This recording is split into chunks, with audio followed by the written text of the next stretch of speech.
Casimiro napahamak sa ginawa.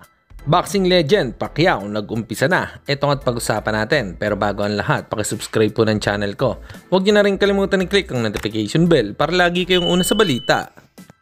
Pag-usapan nga po natin mga kaboxing, tila madami sa mga fans ang naiini sa kapatid ni Janrel Casimiro na si Jason Casimiro. Hindi na nga po natin papangalanan. Ayon kasi sa kanyang sinabi, si Kuya Jason talaga pinapahamak mo na naman si Utol. Minsan na nga lang mapag-usapan, negative pa. Yes, naiintindihan namin ang gusto mong gawin. Gusto mong i-market si Utol mo. Wala namang problema doon. Kaya lang, ang problema doon, muulit minarket sa ayaw bumili, di ba? Natatandaan nyo, tuloy na sana ang laban ni Casimiro at Donaire. Kaya lang ang team Casimiro gusto nilang i-hype ang laban. Nagsasabi ng kung ano-ano sa kampo ni Donaire. Ayaw ni Donaire ng ganon, kaya hindi natuloy ang laban. Tapos ngayon uulitin nyo na naman. Huwag ganon.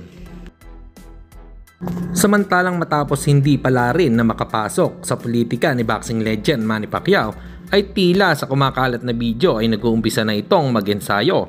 Kahit pa madami pa din ang hindi naniniwala na matatalo niya itong si WBC champion Mario Barrios. Dahil na din sa edad, bagamat madami pa din ang nagsasabi na dangerous fighter pa rin si Pacman kahit pa ito ay may edad na. Kung kayo ang tatanungin mga kaboxing, ano sa palagay nyo ang mangyayari pag nagkaharap na ang dalawa? May pag-asa bang manalo dito ang ating pambato? Or tuluyan na talagang magre-retiro sa pagbaboxing kapag tinalo siya ni Mario Barrios? Comment lang kayo sa ibaba.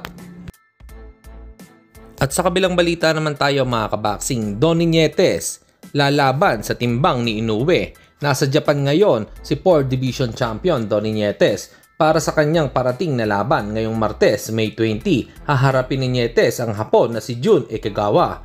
Ito ang kauna-unahang laban ni Nietes sa mas mataas na dibisyon sa Super Bantamweight. Hanggang dito na lang muna ang ating balita. Dito na lang ang aking boxing news report. Babu!